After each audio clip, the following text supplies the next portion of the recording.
インバーターをバッテリーに接続するときにスパークしますが、これを電球で防ぐことができます。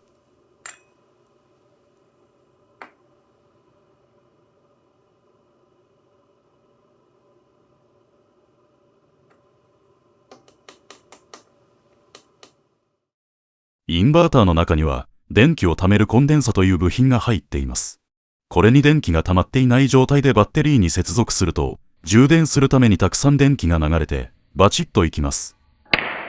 その際、高温の火花が散るため、接続部分が焦げたりえぐれたりすることがあります。